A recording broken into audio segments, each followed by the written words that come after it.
Hello, and welcome to our new episode. Today's topic is, are we pushing our kids too far? Are we pushing them too much? I just wanted to share my own personal experiences in working as a private college consultant for the past 15 years and dealing with all different types of clients from all over the country and the world. And primarily, my target student's age is between the age of 15 and 18 years old. And what I've experienced witnessing these students' stress levels has been horrific. It's been devastating to see that kids aren't able to be kids. Teenagers aren't able to do the crazy fun stuff that I used to do when I was in high school with my friends. And I don't remember being stuck for hours at my house studying because I had a huge, I had 25 homeworks for the next day. And I was in advanced classes. I was in AP and dual enrollment, but I remember coming home, doing my homework for maybe an hour or two, and then either hanging out with my friends or going to work or doing other stuff.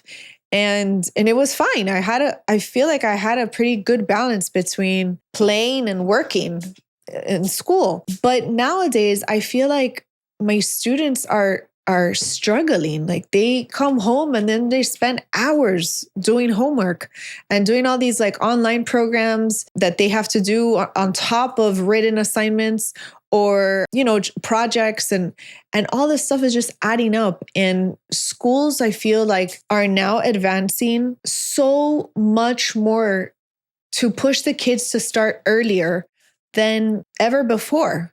Right now, looking into middle schools for one of my children, and they are already offering in middle school dual enrollment classes and starting them out at sixth grade, if you want, with Algebra 1, which is really advanced because by the time they're seniors, they would have taken Calculus AB, Calculus BC, and then another advanced math that I don't even think is offered at the high school level, like a differential equations or something like that, statistics or something crazy.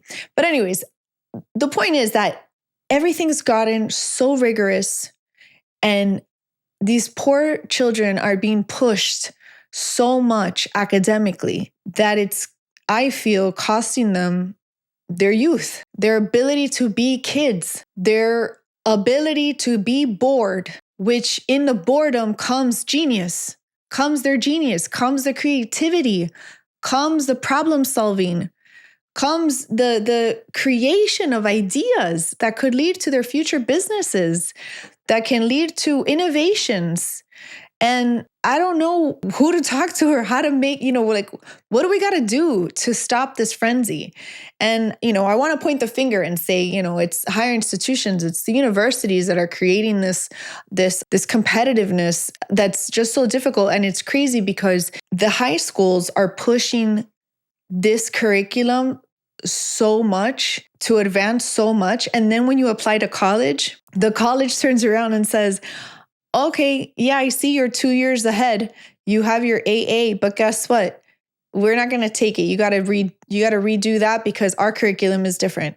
And now you want to come to this Ivy school, you're going to have to take 4 years, regardless of how advanced you got in high school. So then I'm asking myself, what are we doing here? We're driving our kids nuts so that they can just have a competitive edge to get into college, so then have to do it again. It doesn't make any sense to me.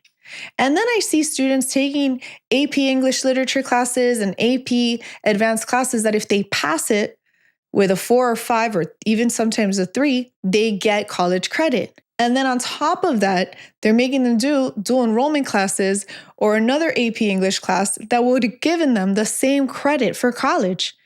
So again, I'm saying, why are we doing this double dipping situation for what? It's not fair that they don't get to be kids. And then all for what? So then they can go to college and they can also get into more stress with the curriculum while they're having to deal with living on their own for the first time and have a social life and make new friends. And then after that, it's time for work.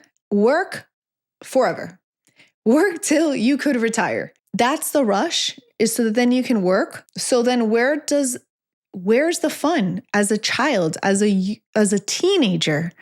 fun as a teenager is totally different than fun in your 20s and totally different from fun in your 30s, 40s, 50s, 60s, and beyond. So why are we doing this to our students and taking this away from them?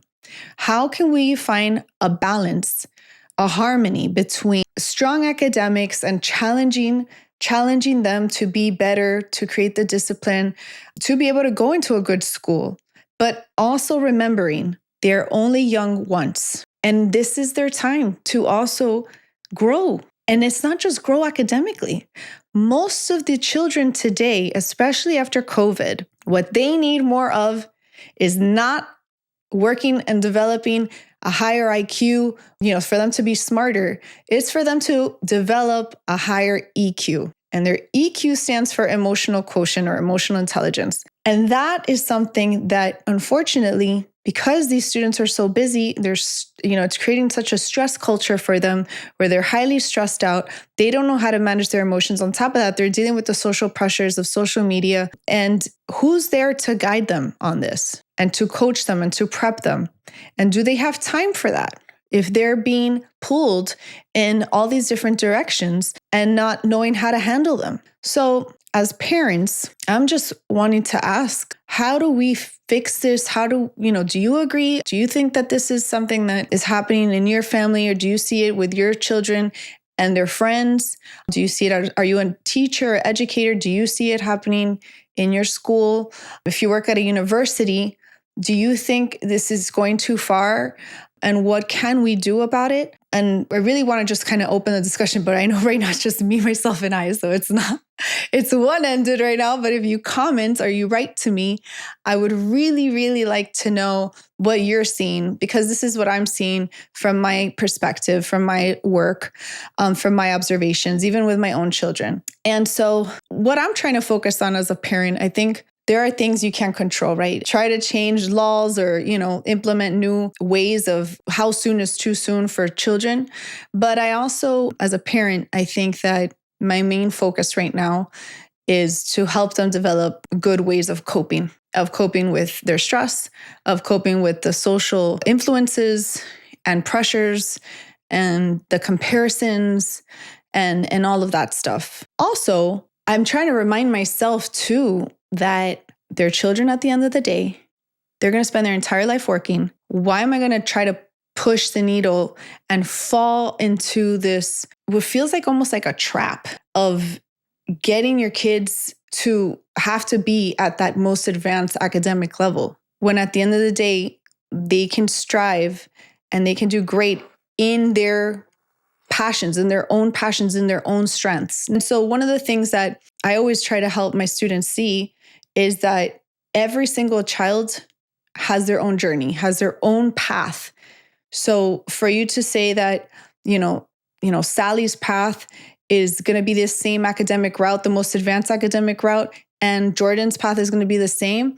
Sally and Jordan can have different passions, different interests. They might have, they might be highly intelligent, but in different areas. So there has to be options for those two different types of students. So if you have, for example, a student that's, highly inclined and very gifted in performing arts, and you have another student that's really gifted in, let's say, engineering, that's a talent, that's a gift that they have, and that's what they should be focused on. Forget about the academics. Those pursuits, it's what's going to lead them to greatness. Because if you like what you're doing, you're going to strive. You're going to do great. It's just like us as adults. If you don't like the work we're doing, we're not going to be as passionate about it. We're not going to change the world if you're not passionate about what you're doing. So I think that's paramount in understanding your child. And sometimes you might have, let's say, a parent that was a doctor and wants their child to also pursue medicine or something in the sciences. And that child is like, no, I don't want to do that. But this parent is pushing and pushing and pushing and pushing. At what point do you accept your child's path and say, okay, let me allow this student to blossom. Let me allow my child to blossom in the way that he or she should blossom, and forget about my own desires and my own wishes as a parent. And I see, unfortunately, I see that happen, and not as often lately, but I did see it for a while where they would push their student to go into the money-making jobs. And I'm not opposed, obviously, in today's age, if you're not making money, you're not going to be able to live because life is just so expensive nowadays. But what I don't agree with is today's careers are different from those careers that are being pushed on at the university levels, or like the more mainstream careers that have been around for the past 100 years. The careers today, you probably don't even need a degree for them. You just need passion, good ideas, and the grit to go out and do it. And I don't know that that's being seen as a respectable career. And so parents that don't come from that era or that generation might not be taking the child in that direction because they don't believe that that can be something that can provide longevity, and a sustainable career that's also well-paying. But if you allow yourself to educate yourself, to learn about AI, to learn about what's coming, right? The next frontier, you can hopefully have more of an open mind when your child comes to you and says, hey, I want to study AI, or I want to be a YouTuber or something, You're like, okay, yeah, that's great and everything, but you need a degree. So I always like plan A, plan B, plan C. But let's say if they were to come to you and say, I want to be a YouTuber, think about what they're really saying. What is the job description behind what is a YouTuber? It's somebody that likes to share stories. It's somebody that likes to film, or maybe edit, or maybe be on camera. Someone that wants to share their opinions, their voice, that they want to meet other people, that they're curious about people or curious about sharing. Whatever it is, find what are those qualities about being a YouTuber that entices and excites your child, and then find other careers that you might need a degree for that have those similarities. And that can be a path that might feel better for you and for them, because they don't have to feel like, okay, if I don't make it as a YouTuber, I'm going to be broke forever. I think finding what's important for your children and for our future children, and I don't mean your future children as in what children you're going to have in the future, but I mean the future of all children. Where are we going to take them to? And how can we keep them being children, to have fun, to come up with the crazy ideas, and let them live the beautiful part that you only get once in a lifetime, literally once in a lifetime. So I'd love to hear your feedback. Please put on the comments below what you think about it. You can also write me an email, katie@katiejanecoaching.com. Or you can check out my website and send me a message through there at katiejanecoaching.com. And I'd love to hear from you. See you next time.